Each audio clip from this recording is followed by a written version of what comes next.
Toby and the Stout Gentleman.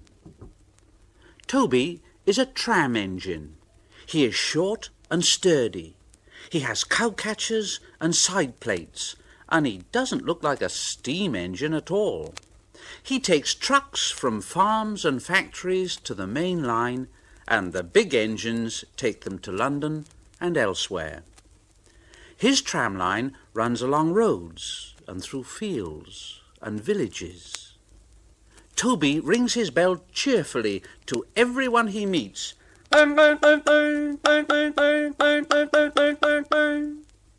He has a coach called Henrietta, who has seen better days.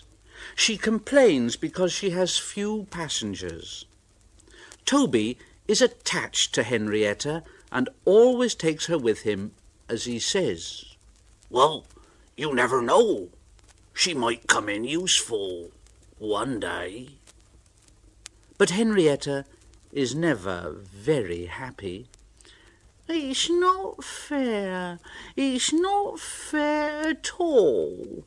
Just look at all those buses, full of passengers, and I've got none. I remember the day when I used to be full of passengers and have 9 tracks following behind me, but now there are only 3 or 4. Yes, it was sad, because now the farms and factories sent their goods mostly by lorry. Toby is always careful on the road. The cars, buses and lorries often have accidents. Toby hasn't had an accident for years, but the buses are crowded and Henrietta is empty. It puzzles Toby. I can't understand it. I can't understand it. People come to see Toby, and they come by bus and stare at him and laugh and say, "Oh, isn't he quaint? Oh, yes, isn't he quaint?" They make Toby cross. One day, a car stopped close by, and a little boy jumped out and called to his sister, "Come on, Bridget! Come on, Bridget! Come on!" And together they ran across to Toby. 2 ladies and a stout gentleman followed. The gentleman looked important, but nice. The children ran back. "Oh, come on, Grandfather! Oh, come, Grandfather! Do look at this engine!" And seizing his hands, they almost dragged him along. The stout gentleman said, "Well, well, well, well. That's a tram engine, Stephen, a tram engine." "Oh, may we go in it, Grandfather? Oh, please, may we go in, please?" "Oh, very well. All right." And the stout gentleman and his family went for a ride to the junction. There they waited for Toby to take them back to their car. And the stout gentleman said to Toby, "By the way, what is your name, Oh, Toby, sir." "Oh, Toby, is it? Well, thank you, Toby. Thank you very much for a very nice ride." "Thank you, sir. Thank you very much indeed, sir." And Toby said to himself, "Now, this gentleman is a gentleman who knows how to speak to engines." The children came every day for a fortnight. Sometimes they rode with the guard, sometimes in empty trucks, and on the last day of all, the driver invited them into his cab. All were sorry when they had to go away. Stephen and Bridget said, thank you very much indeed," to Toby, his driver, his fireman, and the guard. The stout gentleman gave them all a present, and Toby said, "Oh, thank you very much. Thank you very much indeed. Yes. Don't forget, come again soon." "Oh, we will. Goodbye. Goodbye." And they waved until Toby was out of sight. The months passed. Toby had very few trucks and fewer passengers, and Toby's driver said to him, "Well, this is our last day, Toby. The manager says we must close tomorrow."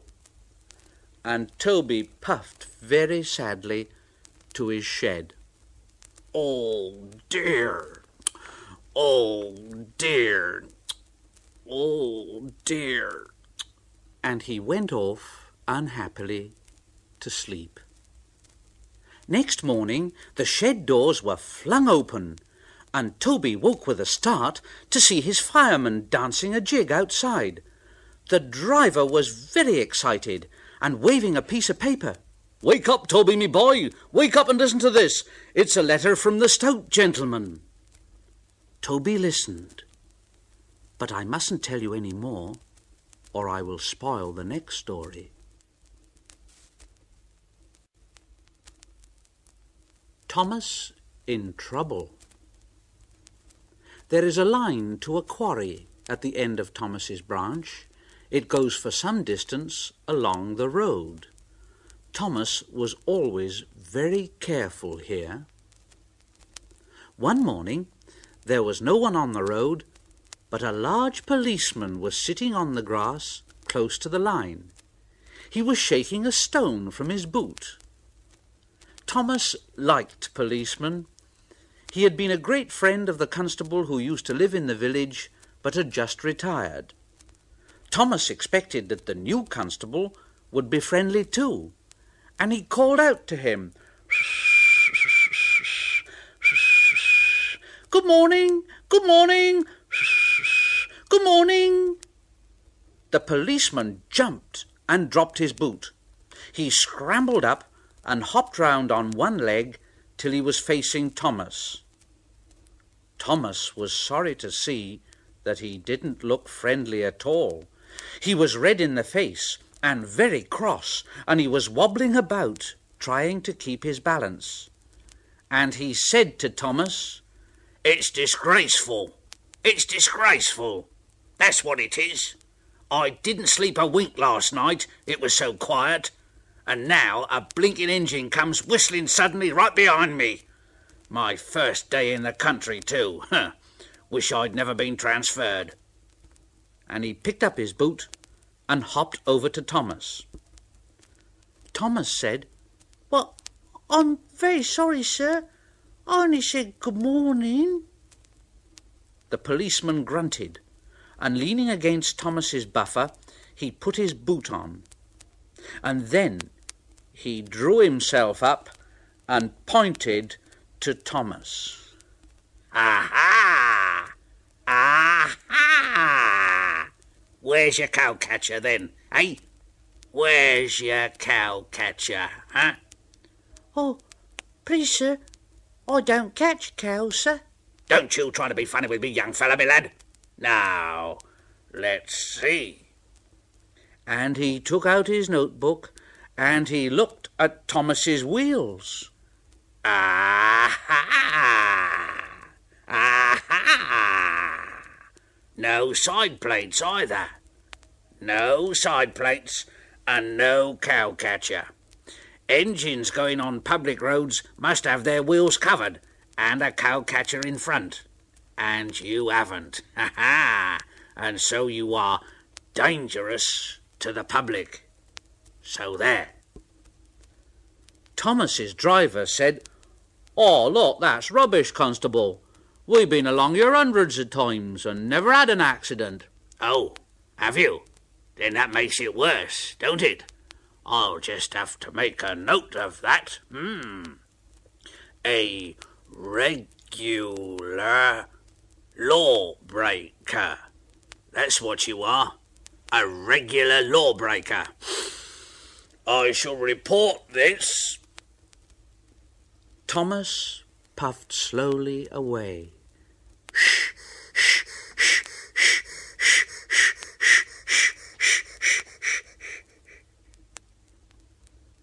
The fat controller was having breakfast when the telephone rang.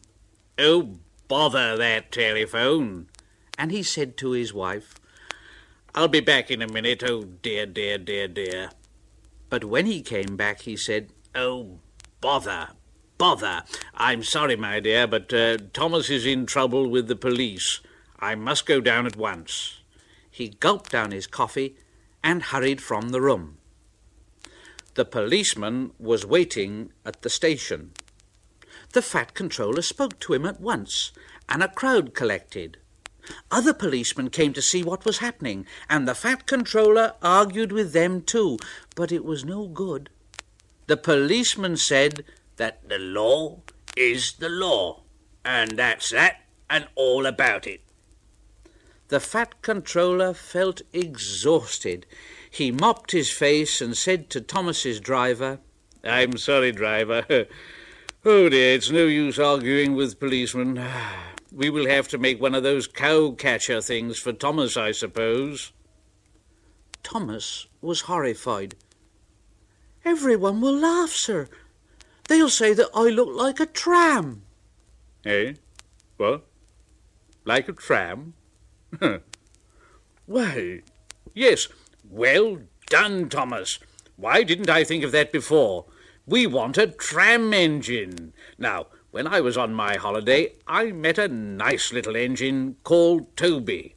Now, he hasn't enough work to do and needs a change. I'll write to his controller at once." A few days later, Toby arrived, and the Fat Controller said to him, "Well done, Toby, that's a good engine. I see you've brought Henrietta with you." "Oh, you don't mind, sir, do you? But the station master wanted to use her as a hen house, and that would never do, sir, would it?" "Oh, no, indeed it wouldn't. We couldn't allow that." Toby made the trucks behave even better than Thomas did. At first, Thomas was jealous, but he was so pleased when Toby rang his bell and made the policeman jump that they have been firm friends ever since.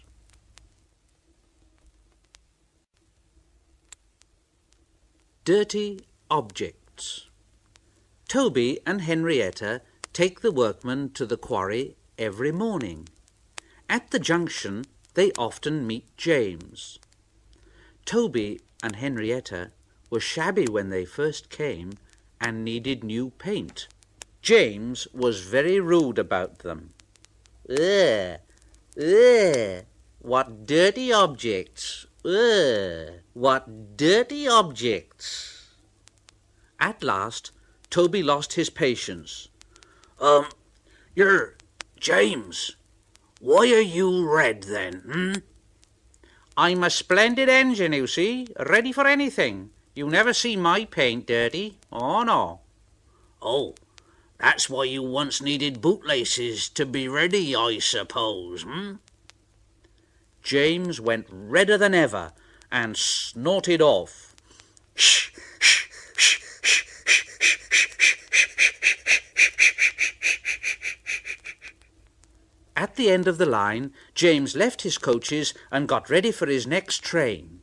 It was a slow goods, stopping at every station to pick up and set down trucks.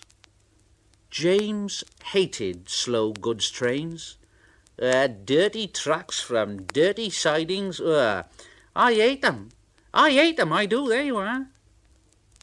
Starting with only a few trucks, he picked up more and more trucks at each station till he had a long train. At first, the trucks behaved well, but James bumped them so crossly that they determined to pay him out. Presently, rumbling over the viaduct, they approached the top of Gordon's Hill. Heavy goods trains halt here to pin down their brakes. James had had an accident with trucks before and should have remembered this. His driver called to him, "Wait, James, wait, wait!" But James wouldn't wait. He was too busy thinking what he would say to Toby when they next met. All too late, he saw where he was, and he tried to stop. The trucks saw their chance, and started to laugh and shout,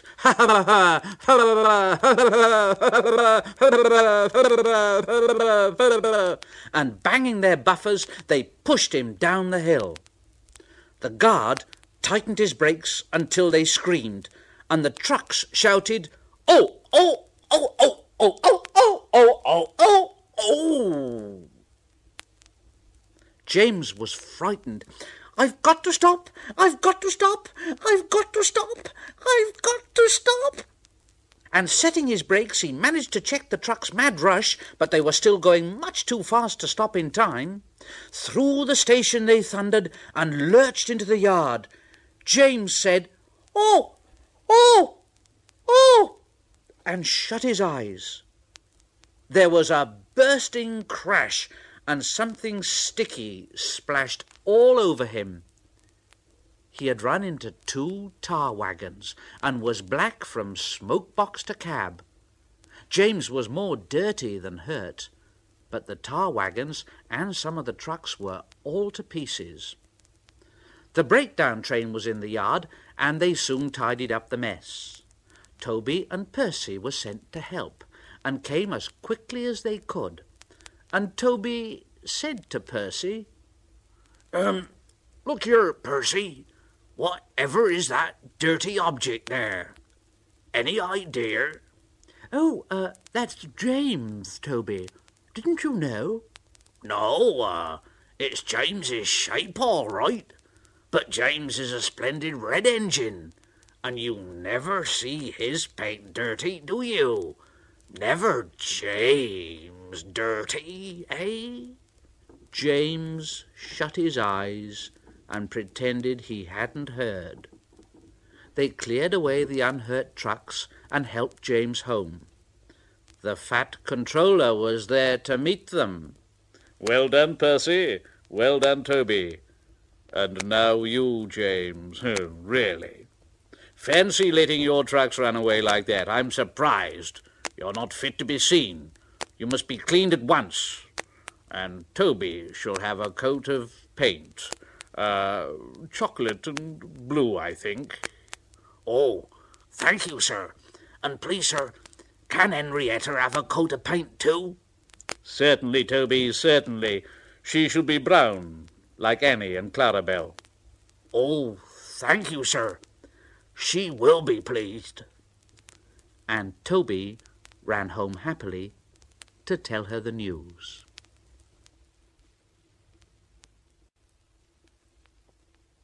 Mrs. Kindley's Christmas. It was nearly Christmas. Annie and Clarabelle were packed full of people and parcels. Thomas was having very hard work pulling them. "Come on, come on, come on, come on." The coaches grumbled and were feeling so full. "We're feeling so full, we're feeling so full, we're feeling so full." Thomas looked at the hill ahead. "Can I do it? Can I do it? Can I do it? Can I do it?" Suddenly he saw a handkerchief waving from a cottage window. He felt better at once. "Yes, I can. Oh, yes, I can. Oh, yes, I can. Shh, shh, shh, shh, shh, shh, shh. Oh, yes, I can. Shh, shh, shh, shh, shh, shh." He pulled his hardest and was soon through the tunnel and resting in the station. Thomas's driver said to him, "That was Mrs. Kindley who waved to you, Thomas. She has to stay in bed all day." "Oh, has she? Oh, poor lady. I am sorry for her. I am sorry." Engines have heavy loads at Christmas time, but Thomas and Toby didn't mind the hard work when they saw Mrs. Kindley waving. But then it began to rain. It rained for days and days. Thomas didn't like it. Mrs. Kindley couldn't wave on wet days. But whether she waved or not, They always whistled when they passed the little lonely cottage. Its white walls stood out against the dark background of the hills. Then, one day, Thomas's fireman said, "Hullo, look at that." The driver came across the cab. "Ah, something's gone wrong there." And there, hanging, flapping and bedraggled from a window of Mrs. Kindley's cottage, was something that looked like a large red flag. "Mrs. Kindley needs help, I expect. Let's stop, Thomas." And he put on the brakes, and Thomas gently stopped. The guard came squelching through the rain and mud up to Thomas's cab, and the driver pointed to the flag.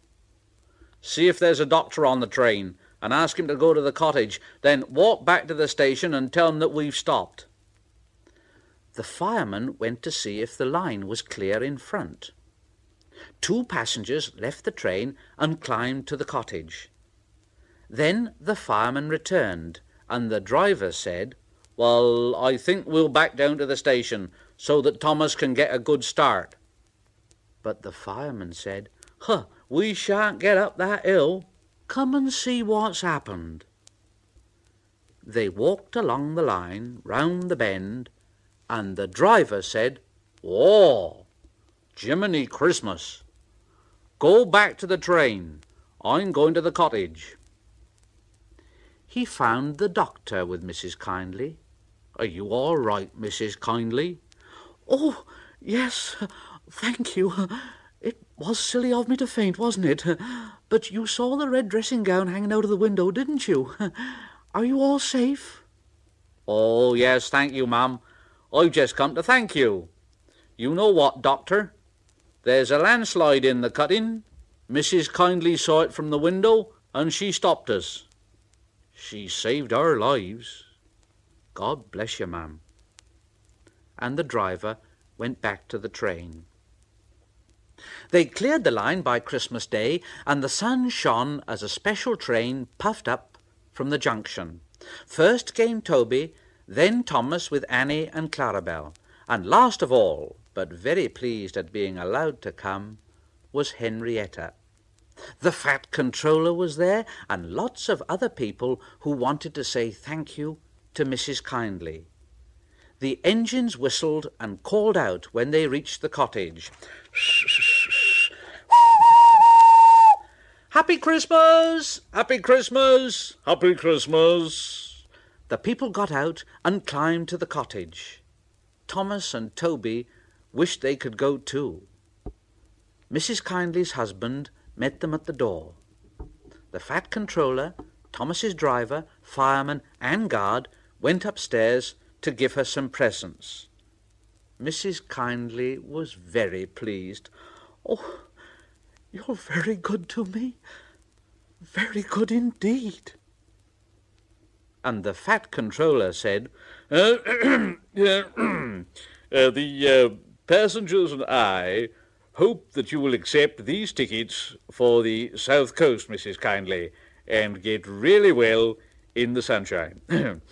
We cannot thank you enough for preventing an accident, a nasty accident. Now, I hope we've not tired you. Goodbye, and a happy Christmas." Then, going quietly downstairs, they joined the group outside the window and sang some carols. Mrs. Kindley is now at Bournemouth, getting better every day, and Thomas and Toby are looking forward to the time when they can welcome her home.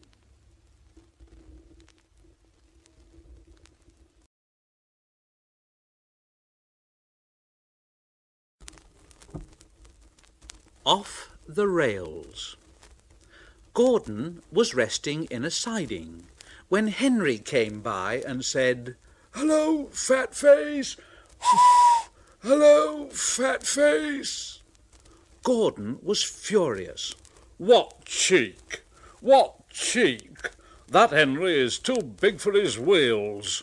Fancy speaking to me like that. To me! To me, who has never had an accident. Never, ever had an accident. Percy was a bit puzzled. Oh, but Gordon, aren't jammed whistles and burnt safety valves accidents? No, indeed, they are not accidents. Not accidents. They're just high spirits. I mean, it might happen to any engine. But to come off the rails, well, I ask you, is it right? Is it decent, A few days later, it was Henry's turn to take the express. Gordon watched him getting ready. Better be careful, Henry. You're not pulling the flying kipper now, you know. Mind you keep to the rails today, won't you, fat face, shh, fat face, shh, fat face, shh, fat face, shh, shh, shh, shh. And Henry went on his way. But Gordon didn't care. He yawned and went off to sleep.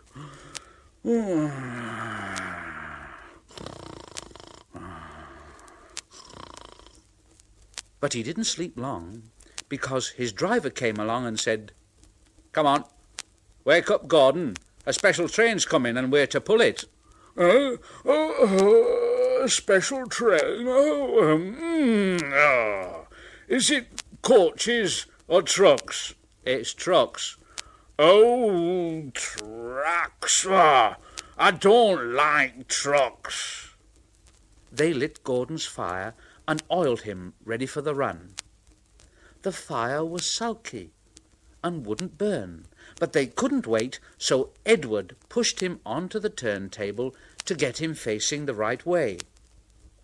Gordon grumbled like anything. "I won't go, I won't go, I won't go."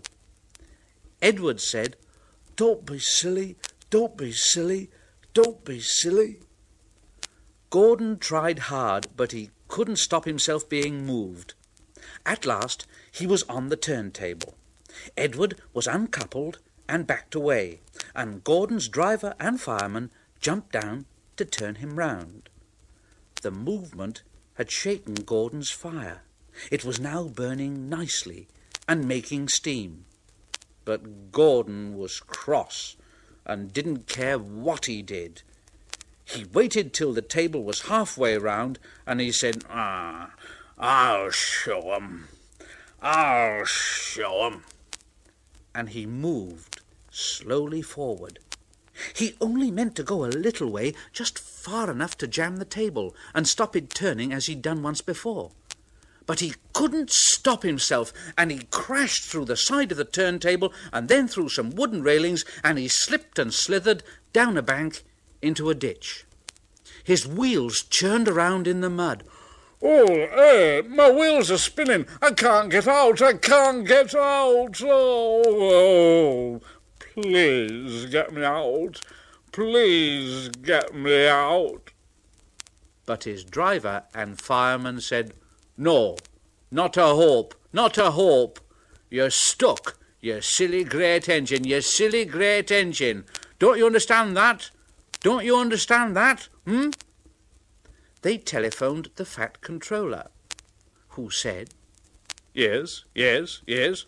Oh, so Gordon didn't want to take the special and ran into a ditch. Oh, yes.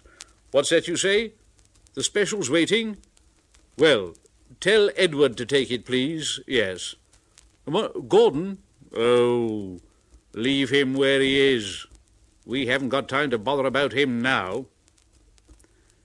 A family of frogs croaked at Gordon as he lay in the mud. Gordon, Gordon, Gordon, Gordon, Gordon, Gordon. On the other side of the ditch, some little boys shouted out, "Cool, doesn't he look silly? They'll never get him out." And they began to sing. "Silly old Gordon fell in the ditch, fell in the ditch, fell in the ditch. Silly old Gordon fell in the ditch all on a Monday morning. Ha, ha, ha, ha, ha." Then the school bell rang, and they chased off down the road. Gordon was in a mess, and he said, Ooh!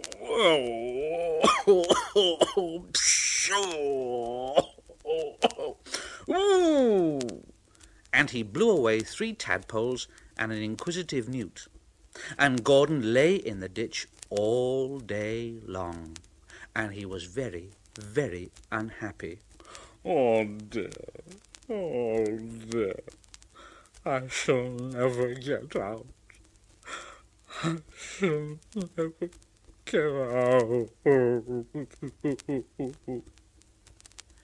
But that evening they brought floodlights. Then, with powerful jacks, they lifted Gordon and made a road of sleepers under his wheels to keep him from the mud. Strong wire ropes were fastened to his back, and James and Henry, pulling hard, at last managed to bring him to the rails. Late that night, Gordon crawled home, a sadder and a wiser engine.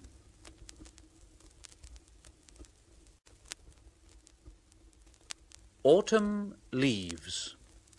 2 men were cleaning Gordon. Gordon didn't like it. Mind my eye, mind my eye. You've got your holes in my eye. Oh, stop it. Oh, shut up, silly. Shut up. Here, Bert, did you ever see such mud? No, Alf, I never did. You ought to be ashamed, Gordon, giving us extra work like this. The hosing and the scrubbing stopped. Gordon opened one eye, but shut it quickly. The fat controller came along. Now, wake up, Gordon, and listen to me, will you?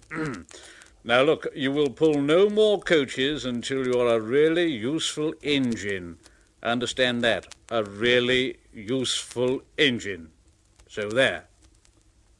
So Gordon had to spend his time pulling trucks, and he felt his position deeply. Oh, goods trains.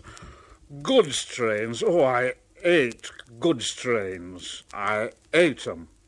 And he went up to the trucks and he banged them about, and they shouted out, "Oh, oh, oh, oh, oh, oh, oh, oh, oh, oh, oh, oh." James, who was watching all this, said, "It's no good going on like that, Gordon. Trucks will be trucks, you know." Ah, well, not with me they won't. Not with me. Huh? I'll teach 'em. Go on. And another truck scurried away. They tried to push me down the hill this morning, James. It's slippery there. You'll probably need some help with the express, you know. Me? Help? I don't need any help on hills. Gordon laughed and got ready for his next train. And James went away to take the express. Slippery hills indeed. I don't need help. Come on, you coaches. Come on.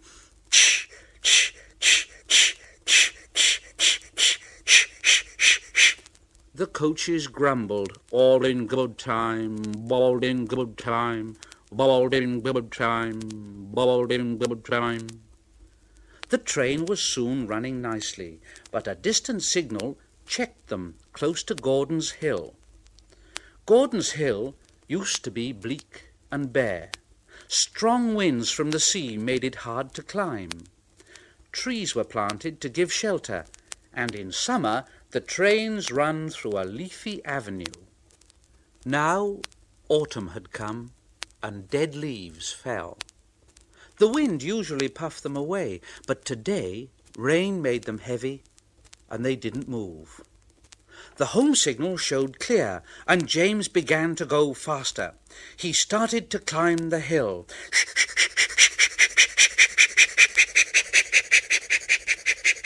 Easy, do it, easy, do it, easy, do it, I'll easy, do it, I'll easy, do it, I'll easy, do it, I'll easy, do it. Halfway up, he was not so sure. I must do it, I must do it, I must do it, I must do it, I must do it. But try as he would, his wheels slipped on the leaves, and he couldn't pull the train at all. What's the matter? What's the matter? What's the matter? Matter, matter, matter, matter, matter, matter, matter, matter. What's the matter? What's the matter, matter, matter, matter, matter, matter, matter, matter, matter? James's driver tried to calm him. Steady, old boy, steady. The train slowly stopped, for although James's wheels were turning forwards, the whole train started slipping down the hill. James shouted, "Help! Help! Help!" James's driver shut off steam, carefully put on the brakes, and skillfully stopped the train. The guard came along and poked his head into the cab. "Know what? Back to the station and send for a banker." So they brought the train safely down. But Gordon, who had followed with a goods train, saw what had happened. Hello, James. I thought you could climb hills." All James could say was, he hadn't enough steam. "Ah, well, James, we live and learn, don't we? We live and learn. Never mind, little James. I'm going to push behind. Now look, whistle when you are ready, So James waited till he had plenty of steam, and then he went, Right, pull hard, James, pull hard. We'll do it. Pull hard, we'll do it. Shh, shh, we'll do it. Shh, shh, pull hard. Shh, shh, pull hard. Shh, shh. Clouds of smoke and steam towered from the snorting engines as they struggled up the hill. We can do it. We will do it. We can do it. We will do it. We can do it. We will do it. The greasy rails sometimes made Gordon's wheels slip, but he never gave up, and presently they reached the top. We've done it. We've done it. We've done it. We've done it. All right, James. Well, goodbye. Goodbye, Gordon, and thank you very much indeed. Gordon watched the coaches wistfully till they were out of sight. Then slowly he trundled back to his waiting trucks.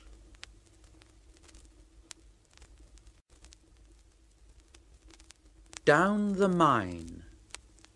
One day Thomas was at the junction when Gordon shuffled in with some trucks. Thomas said, "Phew, what a funny smell. Can you smell a smell, Annie and Clarabelle?" No, I can't smell a smell, Thomas. "Oh, no, I can't smell a smell, Thomas." "Yes, it's a funny sort of smell, isn't it, Gordon? Well, no one noticed it till you did. It must be yours. It isn't. Annie, Clarabelle, do you know what I think it is? It's ditch water." Ditch water? "Yes, ditch water. Goodbye. I'm off." Shh, shh, shh, shh, shh, shh, shh. Annie and Clarabelle could hardly believe their ears.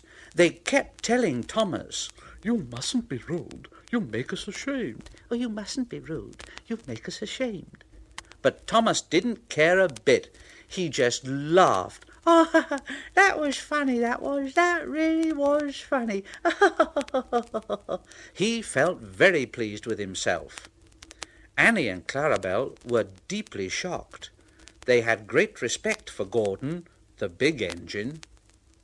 Thomas left the coaches at a station and went to a mine for some trucks. Long ago, miners digging for lead had made tunnels under the ground. Though strong enough to hold up trucks, their roofs could not bear the weight of engines. A large notice said, "Danger!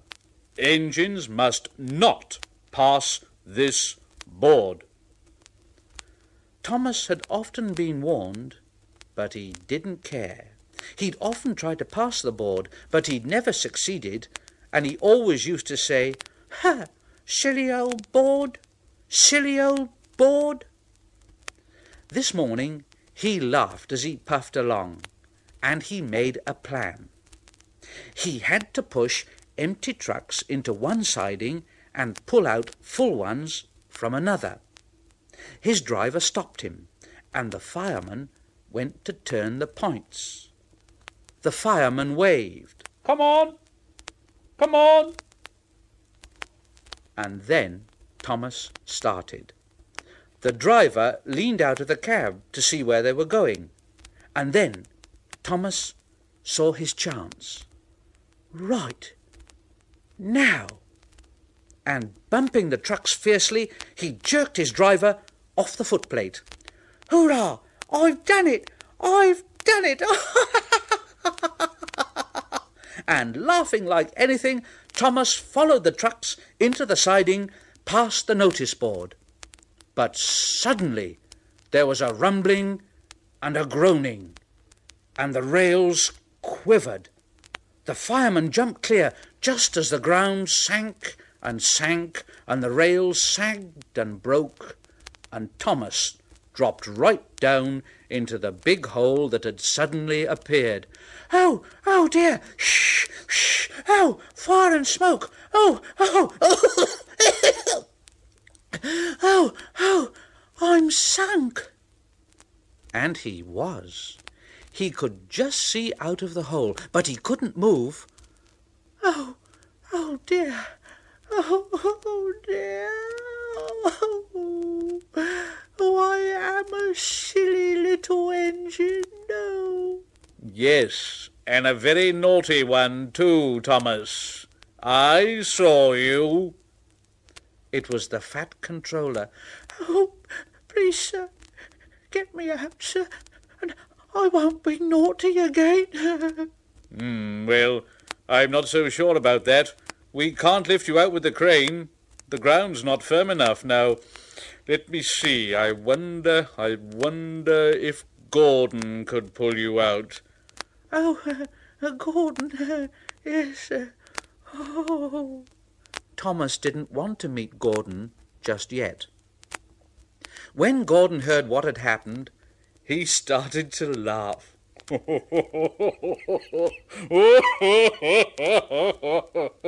Down a mine, is he? Oh, what a joke! What a joke! Down a mine. And he went off to rescue Thomas. What a joke! What a joke! Shh, shh, shh, shh. Hello, little Thomas. Hey, you are in a mess, aren't you, eh? Never mind. We'll have you out in a couple of puffs. But they didn't pull Thomas out in 2 puffs. Gordon was panting hard and nearly purple before he dragged Thomas out of the hole and safely past the board. "Oh, Gordon, I am sorry that I was so cheeky."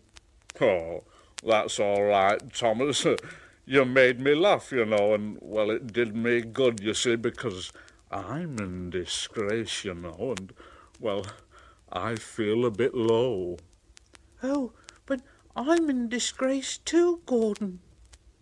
Why, so you are, Thomas. We're both in disgrace. Look, shall we form an alliance? An alley, what was it? An alliance, Thomas. United we stand, together we fall. You help me, and I help you.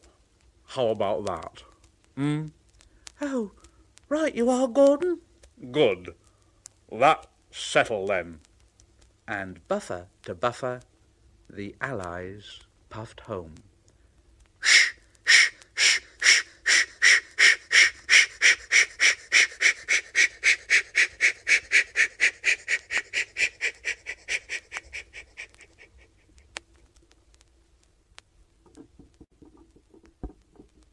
Paint pots and queens. The stations on the line were being painted. The engines were surprised. They asked the painters why the stations were being painted.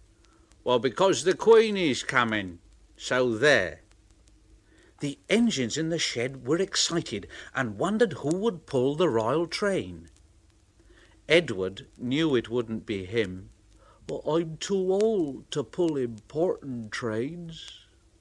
Gordon knew it wouldn't be him. "Well, I'm in disgrace. The Fat Controller would never choose me." But James, the red engine, was confident. Well, he'll choose me, of course. There's no doubt about it. No doubt about it at all. But Henry couldn't agree. "Choose you? Choose you? You can't climb hills.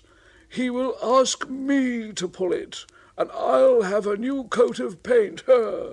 You wait and see." The days passed, and Henry puffed about proudly, quite sure that he would be the royal engine. One day, when it rained, Henry's driver and fireman stretched a tarpaulin from the cab to the tender to keep themselves dry. Henry puffed into the big station.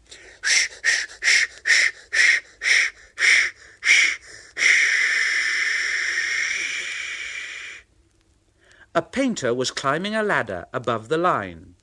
Henry's smoke puffed upwards in a big cloud. It was thick and black. The painter choked and couldn't see. He missed his footing on the ladder, dropped his paint pot, and fell, whoa, plop, onto Henry's tarpaulin.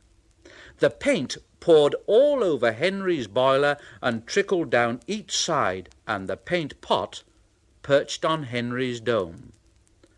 The painter clambered down and shook his brush at Henry. "Ah, you spoil my clean paint with your dirty smoke, and then you take the whole lot and make me go and fetch some more. Oh dear, oh dear, oh dear." The Fat Controller came pushing through the crowd. Dear me. You look like an iced cake, Henry. That won't do for the royal train. Oh, no. I'm afraid that I must make other arrangements, yes." And he walked over to the yard. Gordon and Thomas saw him coming, and both began to speak at once. Please, sir, I want—" Excuse me, sir, but I was thinking." Now, one at a time, please, one at a time. Now, what is it, Gordon? "Well, sir, I just wanted to ask you if Thomas could have his branch line back again." I see. And what do you want, Thomas? "Oh, please, sir, can Gordon pull coaches again?" I see. So that's it. Well, you've both been quite good lately, and you deserve a treat, so when the Queen comes, Edward will go in front and clear the line, Thomas will look after the coaches, and Gordon will pull the train." "Oh, sir, thank you, sir, thank you." "Oh, thank you, sir, thank you." The great day came. Percy, Toby, Henry, and James worked very hard bringing people to the town. Thomas sorted all their coaches in the yard. "They're coming, they're coming." Edward steamed in, looking smart with flags and bright paint.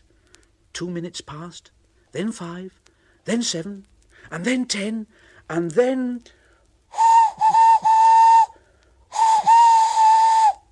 Everyone knew that whistle, and a mighty cheer went up as the Queen's train glided into the station. Gordon was spotless, and his brass shone. Like Edward, he was decorated with flags, but on his buffer beam he proudly carried the royal arms. The Queen was met by the Fat Controller, and before doing anything else, she thanked him for their splendid run. The Fat Controller bowed and said, "Not at all, Your Majesty. Thank you." And then the Queen said to the Fat Controller, We have read a great deal about your engines. May we see them, please?" So he led the way to where all the engines were waiting. Toby and Percy said, "They're coming! They're coming!" Henry and James said, "Shh!" But Toby and Percy were too excited to care. The Fat Controller told the Queen their names, and she talked to each engine. Then, as she turned to go, Percy bubbled over. "Oh, I say, 3 cheers for the Queen. Hip, hip! Hip, hip! Hip, hip!" The Fat Controller held his ears, but the Queen, smiling, waved to the engines till she passed the gate. Next day, the Queen spoke specially to Thomas, who fetched the coaches, and to Edward and Gordon, who took her away, and no engines ever felt prouder than Thomas and Edward and Gordon, the big engine.